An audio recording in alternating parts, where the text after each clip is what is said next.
Alright, UFC 324 was last night and was a lot of fun. To be honest with you guys, I enjoyed the card. I didn't really watch it until the Umar and Figueiredo fight. I didn't even have the opportunity to see it till then. And then I watched from then on, and I think it was pretty cool. A lot of weird shit happened, some prelim matches got canceled because of weight issues, and then the Johnson and Hernandez fight got canceled because of suspected tampering, mainly because Dana White pays his fighters about a nickel and a fucking piece of gum, and then says, yeah, go fuck yourself. So they actually have to do shit like this to make an income.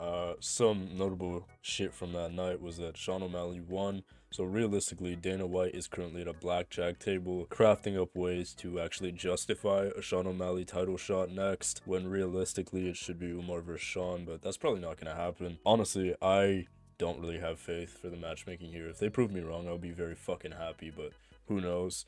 And mainly what I'm trying to talk about here is the Gaethje and Paddy fight and its actual consequences.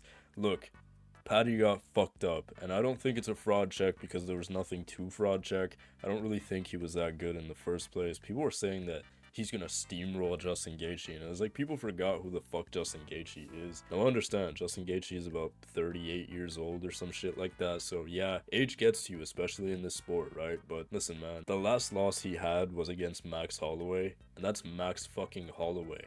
Okay, that guy's top 5 in the lightweight division, and he's hanging with these guys. All right, he's not gonna touch the title or anything, but he's better than Paddy. Like, Paddy isn't top 5 realistically. Ilya, Armin, Gaethje, Max, Oliveira, all these people are better than him, and I feel like the UFC just want to follow this hype train that they manufactured, so they give him that title shot. But man, they got him fucked up. He was looking like a horror prosthetic by the end of it. Looks like the fucking doll that they'd used for like a fucking death scene in Wrong Turn. Like, it was bad looks. The worst part is the fight was really entertaining. It was really scrappy, but you could tell by the second round, whoever wins this fight is going to get flatlined in the first round. Before, it was just a matter of whoever wins is going to lose. Now it's a matter of whoever wins this fight is going to get knocked out in like the first 30 seconds. To be honest with you, watching Gaethje in some of these exchanges is kind of rough. I genuinely don't think it's crazy to say that in the first exchange he has with Topuria, he might get fucking knocked out. And it pains me to say that. I'm a really big fan of Gaethje. I'm also a fan of Ilya Topuria as a fighter. He's pretty fucking good, polished game, and honestly, the power that he has is pretty fucking ridiculous. This is shit we know, right? But I saw people saying that he could probably beat both these guys on the same night.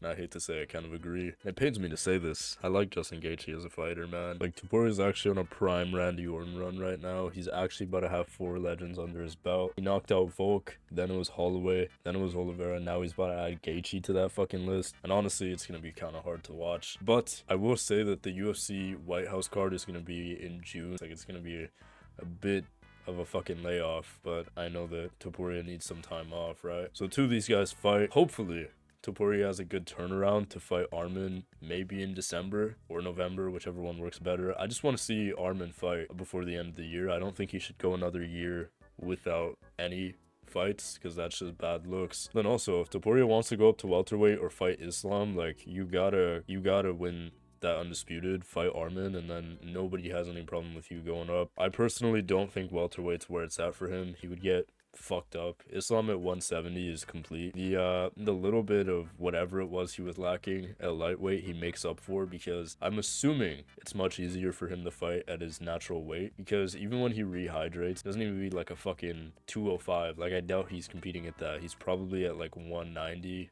at most, and he looks pretty comfortable there. Plus, he has a matchup in Michael Morales, hopefully sooner rather than later. But I don't even think they should fight at 170, man. I think the UFC needs to introduce a fucking 160, 165 weight class. And honestly, if you really want story here, you have Ilya and Islam fight for the title there, and winner becomes the first triple champ. Realistically, if the two of them fight, especially assuming they beat all the people that they need to beat before they fight, that's literally a battle of GOAT conversation. As it is, you could say a lot about Ilya Topuria in such a short career, and Islam, if he's not in your top 3, you're fucking tripping, you know what I mean? So, realistically, we let this build up a little bit, and then if the UFC finally starts caring about fighters' weight cuts and shit like that, and decide to introduce weight classes, hey, 165, who's gonna be the first triple champ, GOAT conversations, all that shit, book it. The UFC should sign me. Low-key, they could get away with just paying me for the idea if they want, but I feel like that's the best route, you could take here, because neither of these guys can fight each other. Like, Islam and Ilya can't just fight each other. They have work to do in their own divisions, and realistically, we can get that done for 2027, like mid 2027. I don't know, that's just a thought. It's pretty good to be back. 6 weeks of inactivity and fucking influencer boxing had me absolutely tweaking, so I'm very happy to see this. But yeah, that's pretty much it.